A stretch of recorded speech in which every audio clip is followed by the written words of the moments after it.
Welcome to the Mentors Podcast. I'm your host, Emre Yılmaz, and today I'm speaking with Pinar Toprak.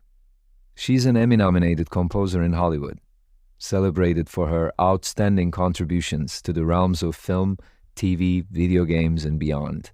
Her musical talent shines in diverse projects from epic superhero movies like Captain Marvel to adventurous comedies like The Lost City.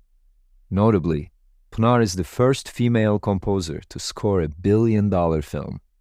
Her talents extend into various other creative domains. She wrote the new theme for NFL's Thursday Night Football, composed and produced the soundtrack for Disney theme parks, wrote and co-produced for Christina Aguilera's live show in Las Vegas, and most recently, she conducted the orchestra for Billie Eilish's performance of No Time to Die at the 2022 Oscars ceremony, and these are just to name a few. In our conversation, we explore a variety of topics, delving into the significance of dedication and persistence that opened the door to her first industry job alongside the legendary Hans Zimmer.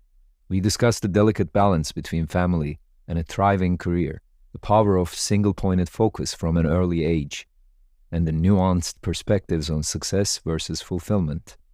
We discuss her experience at the Oscars and how it fulfilled a lifelong dream, and how that infamous slap by Will Smith did not take anything away from her experience. Pinar also shares insights into the importance of honoring oneself, practices for enhancing productivity and well-being, and much more. I hope you find as much inspiration in this conversation as I did, as I reconnected with this extraordinary human being who also happens to be an old friend from our days at the Istanbul State Conservatory. Now I bring you Pinar Toprak.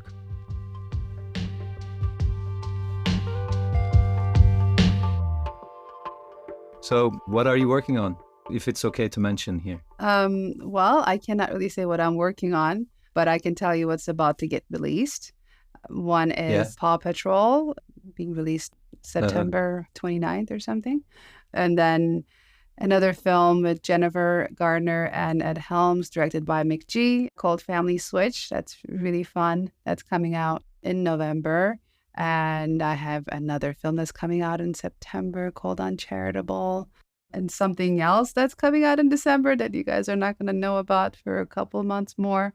Yeah, it's funny. The world is basically, I work on things that I cannot talk about, and then you have to keep talking about it all the time to promote it. So I assume what you cannot mention is something big and amazing. Well, it's not even a big thing. It's about exciting thing. I think for me at this point, the bigness doesn't really, I mean, it's going to sound kind of maybe stupid to say, but it's more the people and the projects, and that really excites me more than the size of something, because that's irrelevant. You know, how many people, it's great when, you know, a lot of people are going to see and hear your work. That's always very rewarding.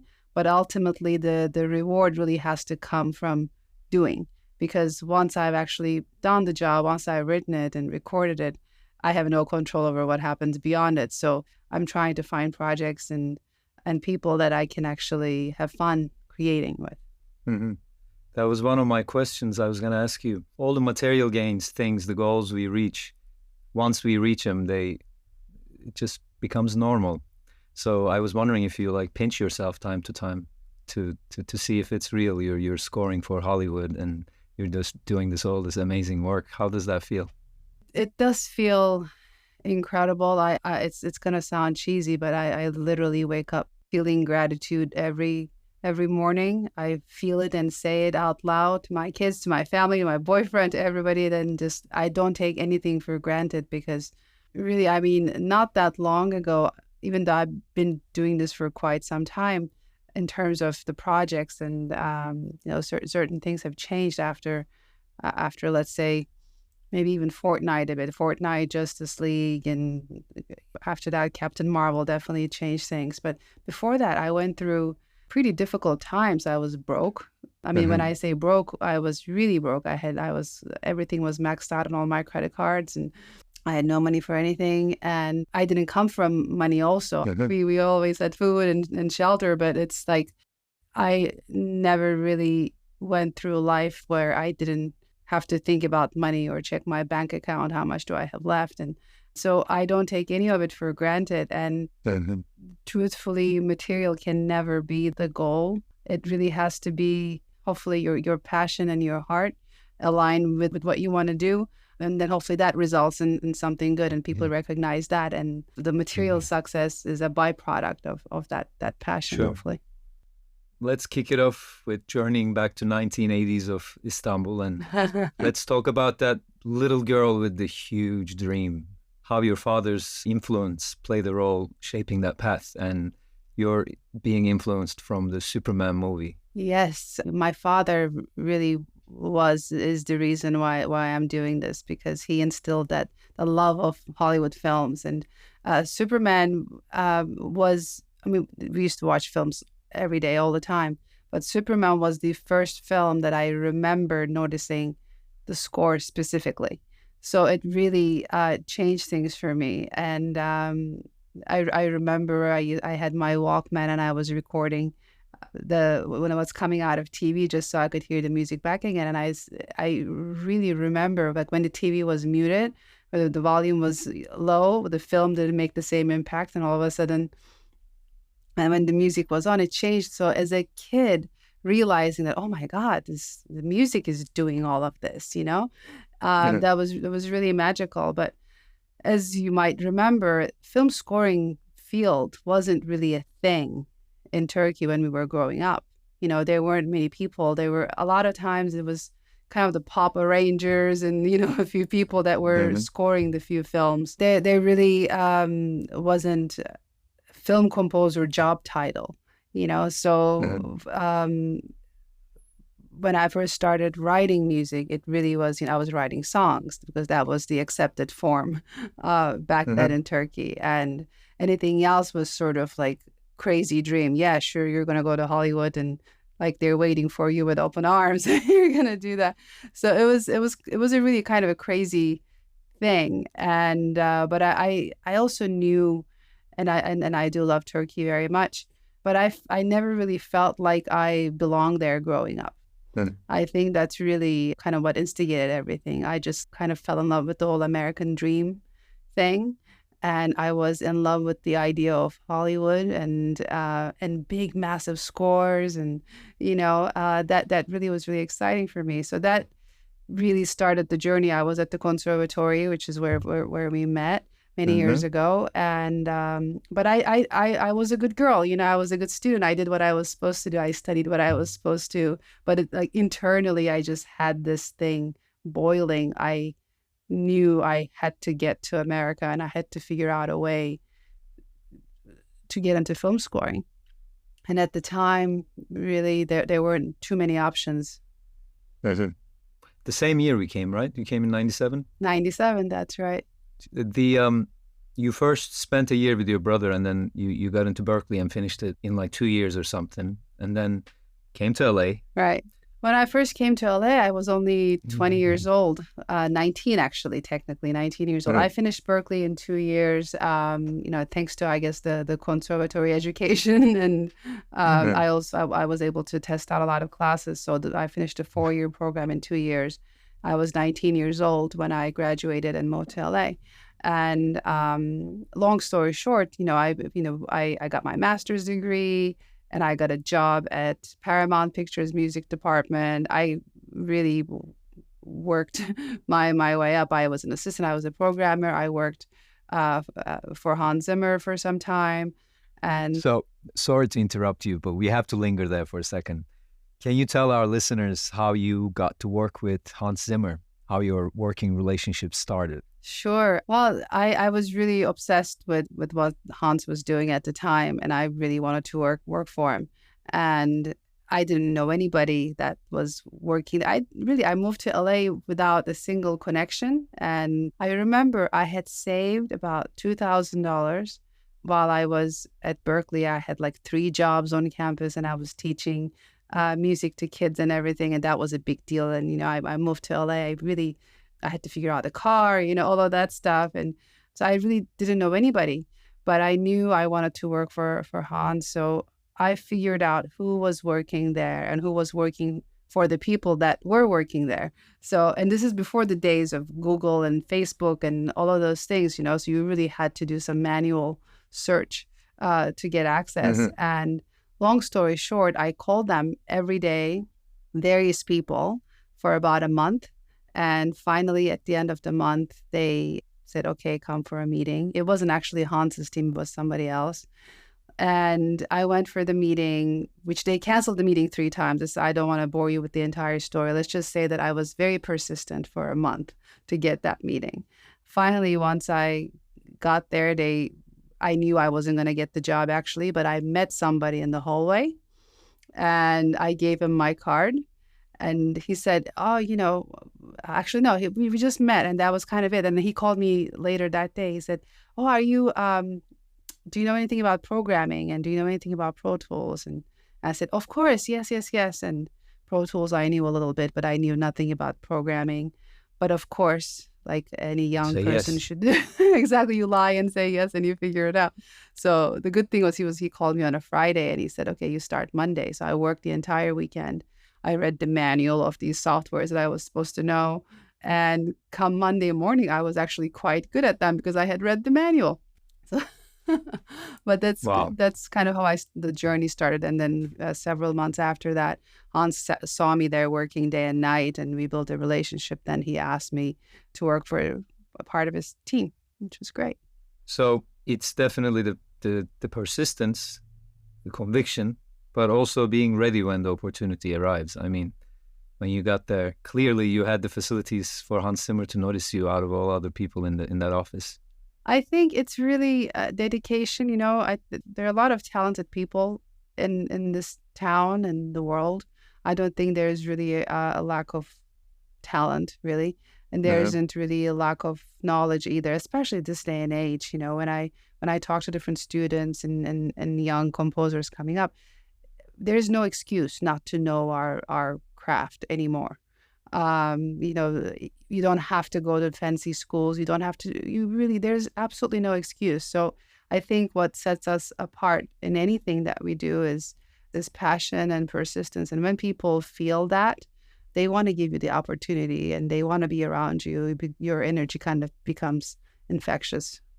Passion and persistence. Would you also say that in any endeavor, like talents, hard work, dedication, drive, numerous other factors, and some luck plays a role, but would you say that what ignited all those elements for you was the single pointed focus you had from an early age? Like you had a dream, you had one single legacy you were going for.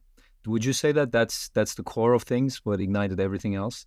Absolutely. And there's nothing wrong with finding ourselves and evolving and doing other things Sure. as we get older. Absolutely. But I do think that having a single point of focus really, really helps. It also comes at the cost of other things, meaning, that was the Mm. one thing that I really put all my energy on. But I do think that when you don't, well, let's put it this way, if you have a plan B, I always say, you end up doing plan B. So most people Mm. who have other things, oh, if this doesn't work out, I'll just work, at this place or do that. They end up doing that. And when you act in your life as though your life depends on this one thing, you do everything so differently because ultimately your life depends on it. So if you act like your life depends on it, you will persevere in a way that is very different than having the security um, of a plan B. Yeah. And you've done that when you were raising two young children in your 20s. Right. Yeah. I was a mom at the age of 25, and I became a single mom in my early 30s. I pretty much raised them, I would say, because they were 5 and 7, my kids at the time. And they're my two best compositions. They're wonderful. My older son is actually an incredible singer-songwriter, is very talented.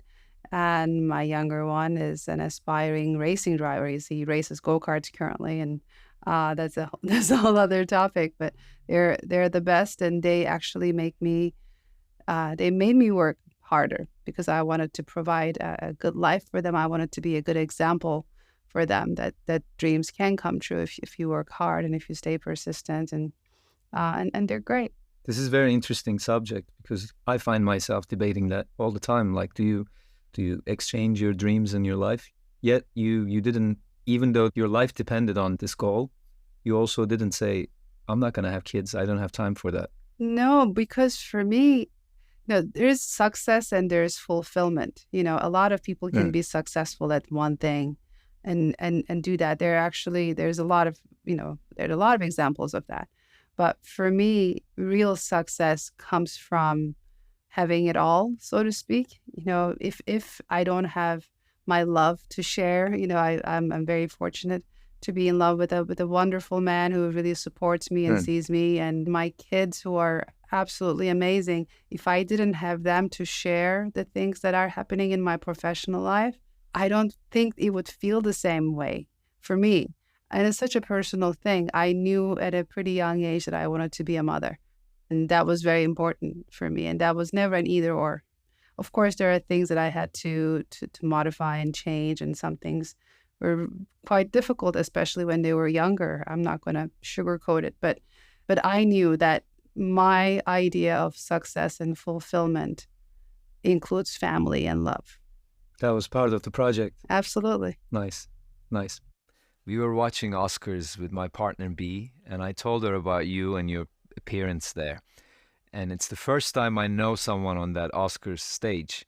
So we watched you conduct with so much excitement. I got all emotional and so proud. And as we were about to celebrate you after your performance, Will Smith slapped Chris Rock. I mean, come on. So I'm really curious, how was that perceived where you were? We finished our bit, and then you have to, we were backstage, and then you have to get out and kind of enter the house. They enter the main seating area, like from the other way, right? So this happened. So we came back, and then you can only enter during commercial breaks. So while the show is actually going on, we have to actually wait. There are doors, and there's actually monitors, the TV monitors. So we're seeing what's being telecasted, but you can't actually hear anything. There's no audio. So we're all waiting, and Billie Eilish was there too. Like, we were all waiting by the door to get back inside the Dolby Theater. And all of a sudden we see the slap and everything, and we couldn't really understand what was going on because there was no audio. And we're like, okay, is this part of a joke? And I mean, we didn't really understand it. And then once they let us in, funny thing was, most people that were actually even in there, they were Googling what's going on, but they're actually like there. It's really, really funny. But personally, it didn't take away anything from my experience because my bit was done by that point, and it was very fulfilling and pretty surreal, honestly, because I've been obsessed with the Oscars since I was like 6 years old, watching. I would wake up at 3 a.m. and I remember that moment because we rehearsed several times, but we have an empty theater to rehearse. And but when I actually turned back after the performance and then saw everybody, that moment was pretty remarkable, pretty surreal. So yeah, nobody can take that away. That was great. Like, notice that your mom in Turkey were watching you. Like, the world was watching over there at that moment. It's really, more than how other people perceive it. The way I felt it was, it's the little girl in me. I was telling her, "Oh, I'm so happy you stayed. You kept doing it." So it was like this internal talk to my child self, like, I'm so glad you didn't give up. Wow, that's so amazing. Well, also by that time you've already scored for films like Captain Marvel. Yeah. It was a few years back. Yeah. I mean, it's not like you just ended up there conducting an orchestra at the Oscars out of nowhere. You worked hard for it. Right. And even Captain Marvel, it's funny how people perceived it like I just arrived, but it took over, at that point, over 40 films before Captain Marvel. So it wasn't, my overnight success took about 17 years or so. So it's a monumental success, actually, in that male-dominated world where, especially for this action film scoring, what were the obstacles as this young woman you are? I mean, It's hard to know what my obstacles were because I only have my own reference. I wouldn't know how, I might have had the same obstacles if I were an American white male. You know what I mean? Hmm. So because we only have the experience we have with the conditions and circumstances that we have, I might have had the same difficulties. And also I never really looked at it as a gender thing. And Sure. maybe I was too naive to think that way. I don't know. But for me, what I was doing had nothing to do with gender. And I just I entered every room, every meeting, every situation I was in with that in mind. So it was never like in the front of my mind at all. The challenges of building a career, no matter your background, no matter your race, and no matter any of that, it's difficult. It's a Hmm. field that a lot of people want to get in, and a lot of people want to create a name for themselves. There's only so many jobs available in that level. And of course, there's always going to be a challenge, but I never saw it as, oh, I didn't get that job because I'm a woman. That's never, I just don't operate that way. I see. I was actually more curious about how others perceived you. Like when you walked into that room as the composer for that blockbuster movie, was there a surprise in their eyes since you're a little different from the ordinary they're used to seeing? Um, Funny enough, sometimes because my name, initially, a lot of people, if they don't know that Turkish name, they don't know if it's a male name or a female name. Uh, It's just not automatic to them. For me, it's such a feminine name, but they, and to you too, I'm sure, because you grew up in mhm. Turkey. But so I've had that a few times where they were like actually just surprised that it was a female name, but that was never like, oh, now that you're a woman, we'll speak with you differently. It just never really happened because I think I didn't let it happen, if that makes sense. Mhm. Because it's for me, Mhm. it's all about the work. It's about the craft. I've put in a lot of years and love and passion into what I do, and yeah, the rest is irrelevant. Love it. Can you talk about the when you got the call, the pitch for the Marvel film? I heard that you had to hire an orchestra to do the demo, I did not have to hire an orchestra, but I did. or you Uh, chose to do so. Yeah, Yeah. I chose because shots like this really don't come around often. No. And I actually didn't think I was going to get the film. I just wanted to make an impression so that the next time I would get an opportunity, they would remember. And I figured, okay, well, they want to know that I can handle the orchestra. They want to know if I can handle, these hybrid, elements and things like that. So what's the best way to do it? Well, I'm just going to show them. So I invested basically in this orchestra recording, and that worked out pretty great. But that's the thing. I think when we're artists, we think that we're just supposed to have this lucky break, and then the rest is supposed to be like a fairy tale, and we made it. And you don't have to worry about it. It's not true, really. It's if you have any business that you're working on, you have to make an investment. You have to have the right, even if it was a bakery that you're opening up, right? You have to actually first invest before you expect any return. So why would it be any different as an artist, right? So that's kind of how I saw Mhm. it. And to this date, I have, of course, the creative side. I'm very interested in. That's what lights me up. But the business side of it is very intriguing to me as well. And I always have that business side in mind also. That's amazing. Is that a usual practice? Do the film score composers, do they go ahead and hire big orchestras and do their demos, or is it something that unique to you? I'm pretty sure other people have done it. Yeah. Especially, I think because it's like a video game. We're trying to unlock the next level all the time, right? Yeah. Because it's also human nature. Wherever I am, I always want the next level up.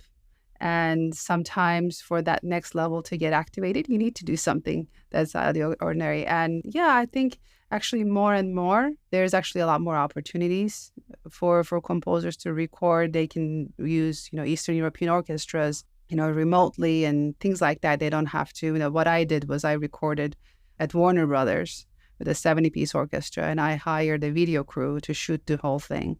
So it was a it was an ambitious endeavor, that's for sure.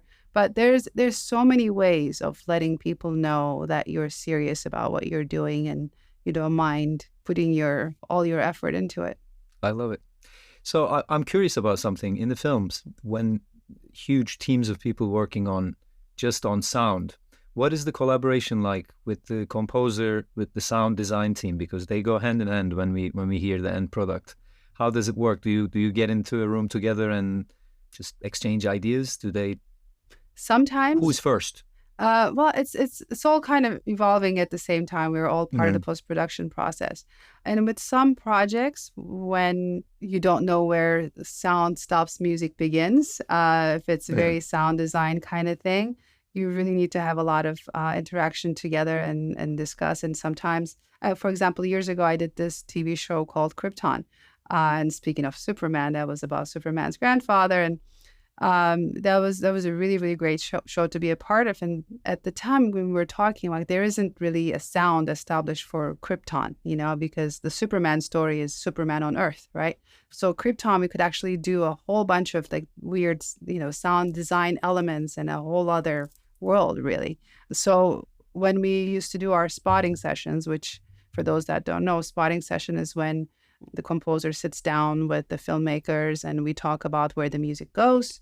This is where it starts, this is where it ends, and this is what we want to, accomplish during the scene. So we have that initial meeting to kick off the project. And so for Krypton, our spotting sessions included the sound team as well.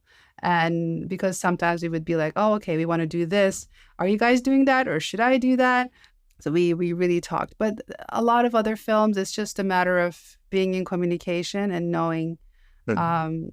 like there are certain things. If there's a car explosion, like music is not, they're gonna win. There's no way of winning Sure. that fight. So there are certain things that we know to stay out of the way, and there are also some creative choices. A director will say, at that moment, I don't want any sound. I just want music, and so we talk about those things during our meetings and as things evolve. Hmm. And while you score the film, I know that every film that they license songs that are already out there. Do you ever write songs for them instead of licensing? Do you actually come up with some songs too, other than your scoring? I have, and I actually worked, I co-produced and arranged a Christina Aguilera song that you guys are going to hear on Paw Patrol called Learning to Wow. Fly. So that was really great because this is my second time actually collaborating with Christina Aguilera. I wrote the opening and interludes of her Vegas show that she had a few years ago before COVID. And so things like that happen sometimes. And sometimes it's a matter of, hey, we can't license that song. Can you do something in the same vein kind of thing? Mhm. That's pretty common in what we do as well. But I Do haven't you? really like sat down and like, I haven't written a song in so long. My son does all the time, almost daily. Awesome. Awesome. Last time we spoke, you were into transcendental meditation. You were saying actually you're doing as a family, your kids and you. Are you still practicing? Sometimes I do try to do it in the morning if I can. That I haven't been as good with the afternoon meditations, I have to say. Ironically, they always say if you don't have time to meditate, then you really need to meditate. I know that, and I need to get back into it. I just, transcendental meditation was actually really great for me and for my kids, though now they're teenagers and they don't want to do that. But my younger son, who is into racing, he's actually more into it now because it's as a way to calm down the nerves, and he's into breathing and mindfulness meditation and all of that stuff a lot more. And if I can be honest, it's on and off for me. Sometimes I'll be great at it and I'll meditate regularly, and then it's going to be crazy, deadline time, and that's one of the first things that I kind of forget about. But I know it shouldn't be that way. That's something that I need to get back in my life. Do you notice the effects of it the day off, the fruits of that sit, however long that is? Do you notice the effects in your reaction time? I think with TM, absolutely, absolutely. That There's something about I call it the shock absorbency that it's almost. I think this is the thing with TM for me. I don't necessarily feel it in that moment. It's just a kind of a cumulative effect that it adds on. And so may be actually kind of frustrating the first couple of days when I get back into TM because I'm not really seeing the effects of it. I'm still, but when I do it regularly, absolutely, absolutely, absolutely. People that don't regularly meditate or don't know much about meditation have the misconception that it's a Zen thing, but it's quite contrary. Actually, it's pretty boring task. One sees the results during the day after the practice. You're absolutely right. So, what are your practices? How do you keep your well-being? Do you exercise regularly? I walk. That is my meditation. Yeah. Walking really, really helps me. And this is going to sound also kind of basic, I guess, but I've gotten better at sleeping. And because over the years, I really didn't prioritize sleep. And, between me working in post-production and, everything else and motherhood. And that was one of the first things that I sacrificed on. And the difference between, we talk about reaction time, when we don't have enough sleep, how I react to the world versus if I'm actually okay in the sleep department is huge. So that's the first thing that I try to prioritize, making sure that I'm in bed at a decent time and I don't. I used to have early morning meetings and things like that. I'm a lot more aware of my schedule and I'm a lot more respectful of my schedule. I used to, kind of overbook myself. And I think that really helped me, first of all, really having boundaries on when I can have a meeting. And my phone, as you might realize, is generally on Do Not Disturb. I actually don't take my phone off of Do Not Disturb. And the only people that can reach me if my phone is ever ringing, it's my kids or my boyfriend. Anyone else pretty much goes straight to voicemail, and I check texts and emails on my own terms, which made a huge difference in my productivity. And I'm generally very much into all the biohacking and productivity improvement, anything that can actually give me more time to myself and to my family. I'm all for.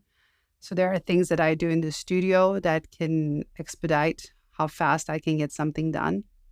And whatever I can delegate, I delegate. I used to be a bit more of I still am a little bit a control freak, but I think that we have to do that as when we're in business and there's these projects that rely on us, of course. But I've gotten a lot better at hiring the right people and delegating what can be delegated. And that actually improves their career as well. And it makes a lot of, it employs other people. So I feel like it actually expands possibilities for everybody so much more. But really, it's all about, I think, prioritizing life. And the more I started doing that, weirdly enough, my career, the projects, everything started evolving even more, if that makes sense. I used to overbook myself all the time and I wanted to do everything on my own and all of that. And now I'm just a lot more at peace. I'm generally, I would say, that the happiest I've ever been in my life. But that's also, maybe it comes with age. I'm a lot more comfortable with myself and with who I am. So that's beautiful. I want to talk more about this, but before we forget, for sleep, what do you do to optimize your sleep? Do you limit screen time, certain amount of time before going to bed? Do you do any practices? Like I have been trying to stop drinking alcohol at least 3 hours before sleep. I've been trying to eliminate the caffeine after a certain amount of time, even though you can sleep. Apparently, caffeine activates certain things that your REM sleep is never as rejuvenating as it's supposed to be. All those things. Do you follow regimens like that, or simply I have to get 8 hours every night type of a thing? No, so I don't drink alcohol at all. It's by choice. I kind of stopped a few years ago. I've never really felt good after drinking. And I was never really drinking that much, to be honest. But even after a glass of wine, and I just never slept the same way. and my body just, I realized that it was processing it differently than it was maybe 15 years ago. So I stopped altogether. I don't drink. And caffeine, I love coffee, love tea, we being Turkish and all that, we love all of that. But I switched to herbal tea and decaf coffee if I want to have coffee after 2. 2 is my cutoff. 2. Okay. And I try to keep dinner early, usually, unless there's an event or something. I'm eating dinner around 6:30, which I also feel that it helps. I don't really snack later on at night.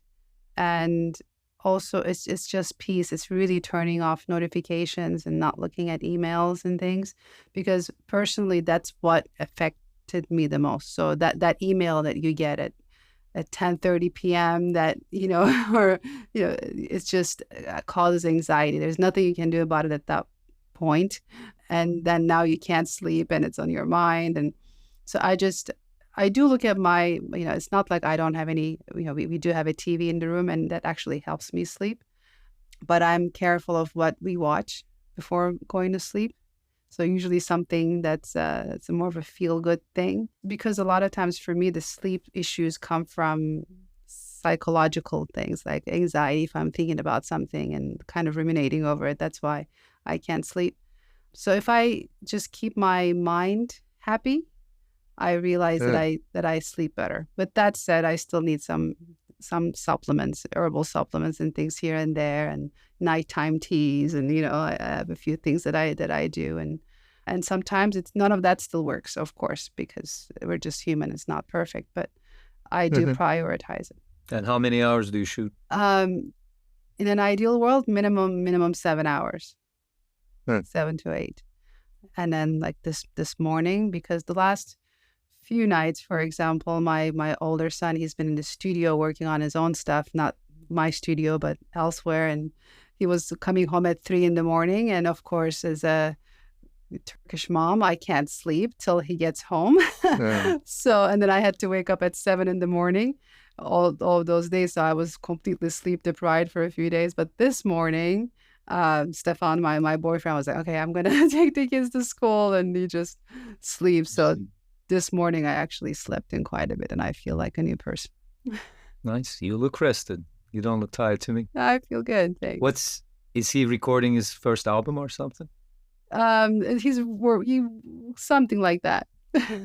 Yeah. Nice. Exciting. Yeah. Yeah. I remember meeting them. They were amazing years ago. Yeah. They were kids now. They got to be like almost young adults. How old are they now?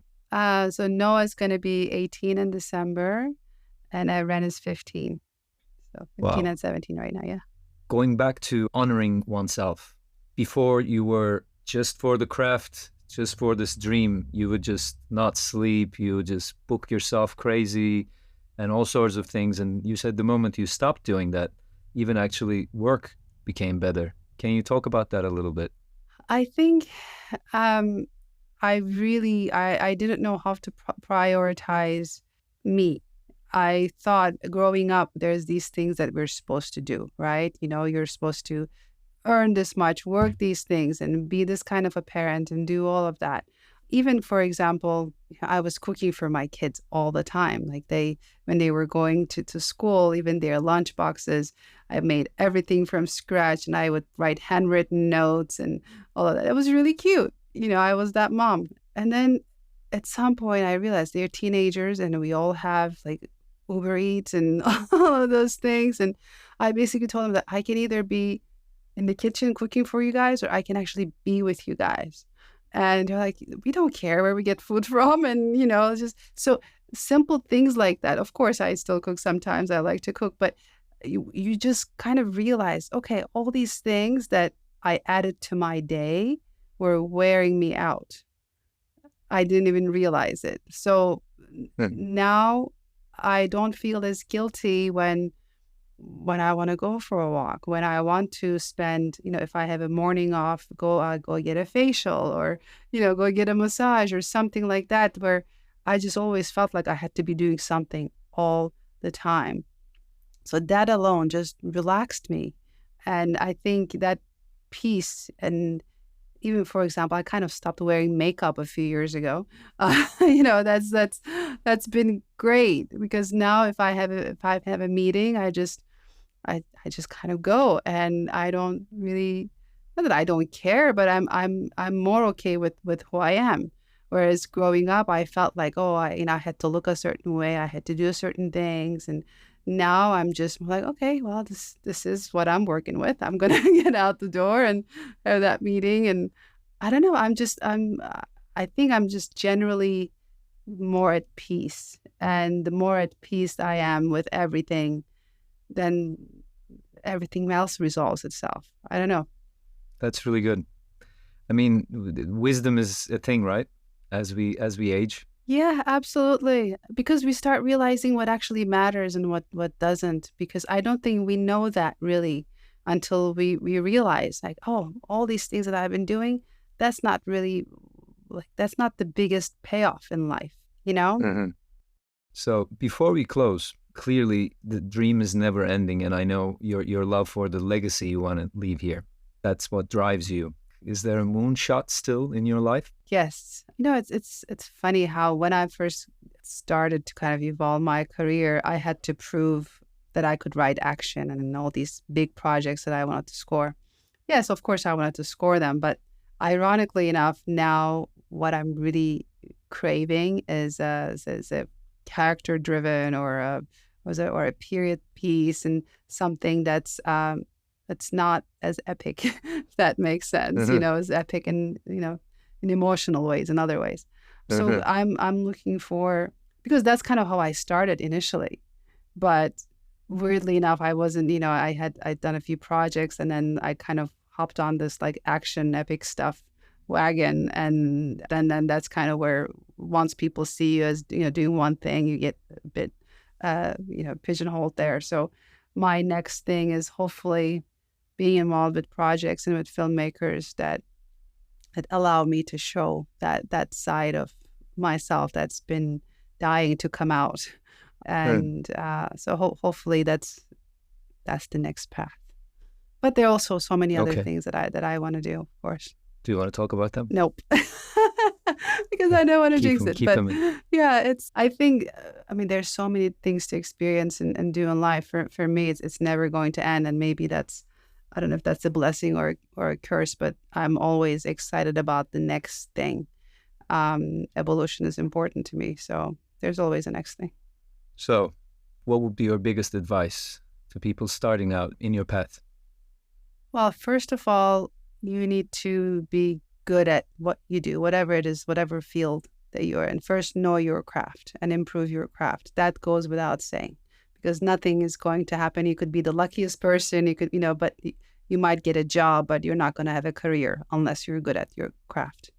So in order to have a solid career, that just goes without saying. And also networking, because you could be the greatest in your field, but if nobody knows that you can do that, that's also not super meaningful. Networking, and then patience, because there's really no such thing as overnight success. Again, there's a difference between getting a job and having a career. And those things really, you can't have a career without your craft being great, you being good with people and handling business well, and then persistence and patience, because it really requires years. And I don't know, it's just I've heard so many no's. I could tell you so many stories about how many no's I've heard in my career, but you just keep going. I think that's probably the most important thing I can say. Just keep going. You just keep going. Well, keep inspiring, Pinar. Thank Thank you. you so much.